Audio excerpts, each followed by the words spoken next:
Shalom, selamat pagi Bapak Ibu Saudaraku yang terkasih di dalam Tuhan. Tentu semuanya kita dalam keadaan sehat dan sukacita. Tapi sekalipun saat ini di antara kita, saudara-saudara yang mendengarkan renungan ini sedang dalam kondisi yang kurang sehat, saya berdoa kiranya Tuhan berikan kekuatan dan kesembuhan. Dan bagi yang sedang bergumul karena banyak hal, Tuhan berikan kekuatan dan pengharapan.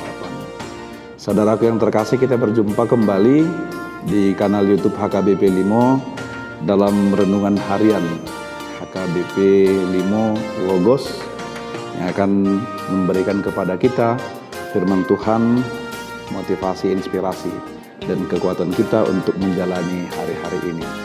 Dalam edisi hari Senin 7 Februari 2022, firman Tuhan untuk kita renungkan tertulis dalam Mazmur 37 ayat 7, demikian firman Tuhan.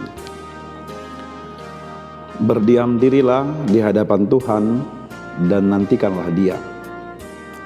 Jangan marah karena orang yang berhasil dalam hidupnya, karena orang yang melakukan tipu daya. Demikian firman Tuhan. Saudaraku yang terkasih, mungkin dalam hidup kita sehari-hari, baik di lingkungan kita, di mana kita tinggal, atau di tengah pekerjaan kita pernah bertemu dengan orang yang tidak pernah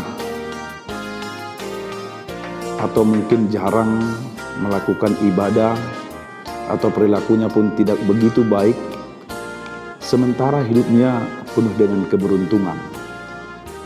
Hidupnya dalam penglihatan kita jauh lebih baik dan jauh lebih menyenangkan dari apa yang kita alami, apa yang kita miliki saat ini.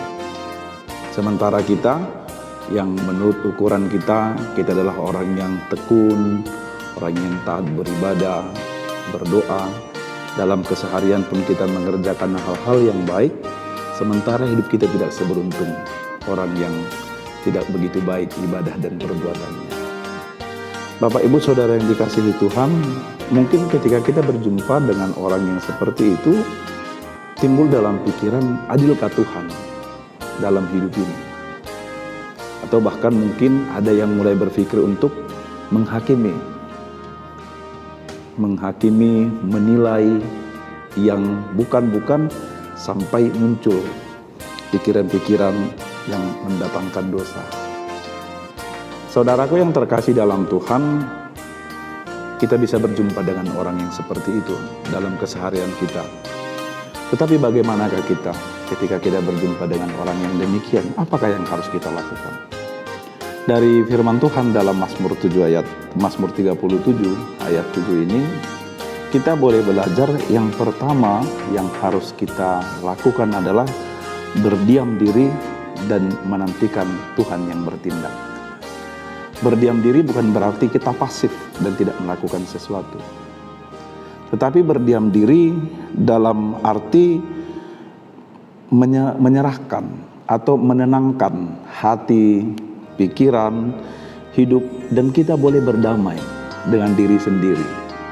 Berdamai dengan orang lain, berdamai dengan lingkungan, termasuk berdamai dengan orang yang seperti yang kita sebutkan tadi di atas. Artinya kita tidak menjadi pusing atau tidak menjadi terbeban ketika berjumpa dengan orang-orang yang seperti itu. Tetapi kita menenangkan hati, menenangkan pikiran, berdamai dengan segala keadaan.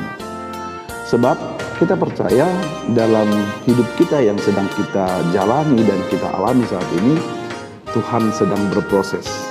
Tuhan sedang membentuk dan memproses hidup kita sedemikian rupa, sehingga kita tidak menjadi tawar hati atau kecut hati ketika kita berjumpa atau berhadapan dengan orang yang demikian. Dalam keadaan hidup kita yang seperti ini, kita yakin dan percaya serta penuh pengharapan bahwa Tuhan sedang memproses hidup kita untuk sebuah kehidupan dan masa depan yang jauh lebih baik dari apa yang kita pikirkan. Yang kedua, saudaraku yang terkasih, dari firman Tuhan ini, yang boleh kita lakukan adalah mengubah orientasi pikiran atau hidup kita. Sering orang memahami bahwa ukuran keberhasilan atau kesuksesan adalah hasil. Itu menurut dunia. Hasil yang maksimal, misalnya kaya, memiliki harta yang melimpah, dan lain sebagainya. Memang benar bahwa dalam menjalani kehidupan dan melakukan sesuatu hal, hasil begitu penting. Tetapi kita tidak boleh lupa, yang perlu kita lakukan adalah bagaimana orientasi dalam proses. Bagaimana kita menikmati proses kehidupan kita. Tuhan membentuk kita, merangkai kehidupan kita sedemikian rupa sehingga hidup kita semakin matang, semakin dewasa, dan semakin kokoh serta semakin teguh.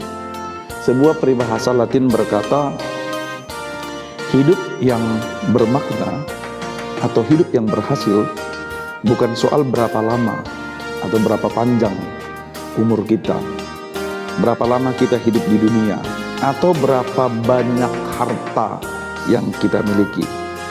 Tetapi hidup yang berhasil adalah hidup yang selama dia hidup, pekerjaan yang dilakukan memberikan makna-makna yang terbaik, bukan saja untuk dirinya, tetapi juga untuk orang lain. Karena itu dalam ukuran kekristenan kita dan firman Tuhan, hidup yang berhasil adalah hidup yang setia memikul salib sampai akhir. Amin. Demikian firman Tuhan hari ini. Kiranya Tuhan memberkati kita dan memberikan roh-Nya bagi kita untuk melakukan firman-Nya sebagai kekuatan kita untuk menjalani aktivitas kita. Kita berdoa. Syukur bagimu Tuhan Bapa di surga, di hari yang baru ini kami bersuka cita atas cinta kasih dan kemurahan Tuhan yang memberikan kehidupan bagi kami. Tuhan memberikan pengharapan, damai sejahtera dan iman. Terlebih lagi firman kehidupan yang telah Tuhan berikan bagi kami. Sebab dalam realita kehidupan kami boleh saja berjumpa dengan orang-orang yang hidupnya jauh lebih beruntung menurut ukuran pikiran manusia. Sementara kehidupannya tidak begitu baik jam-jam ibadahnya atau perbuatan-perbuatannya. Tidak jarang kami jatuh ke dalam penghakiman, menghakimi orang yang hidupnya jauh lebih baik dari kami. Tetapi dari firman Tuhan hari ini kami boleh belajar bahwa tugas kami sebagai anak-anak Tuhan adalah menenangkan hati, pikiran dan jiwa kami. Kami boleh berdamai dengan diri kami sendiri, berdamai dengan orang lain, berdamai dengan keadaan, terlebih lagi berdamai dengan orang-orang yang kami anggap tidak begitu baik dalam hidup kami. Dan tugas kami selanjutnya adalah menyerahkan seluruh hidup kami ke dalam tangan Tuhan. Biarlah Tuhan yang bertindak atas seluruh hidup kami, sebab kami percaya dalam segala hal, situasi dan kondisi, Tuhan sedang dan terus-menerus membentuk dan memproses hidup kami, sehingga kami betul-betul menjadi hamba, anak-anak Tuhan yang setia memikul salib sampai akhir. Berkati kami dalam kehidupan kami, Bapak Ibu semua, saudara kami yang mendengarkan firman Tuhan ini, dalam kehidupan keluarga, pekerjaan, aktivitas sehari-hari, karena Tuhan sertai dan Tuhan pimpin, hingga kami beroleh damai sejahtera, menikmati karya-karya Tuhan dalam hidup kami satu hari ini. Kami serahkan roh, tubuh, jiwa, pikiran kami ke dalam tangan Tuhan. Biarlah Tuhan yang menggerakkan setiap langkah hidup kami. Dalam Yesus Kristus kami berdoa dan bersyukur. Amin.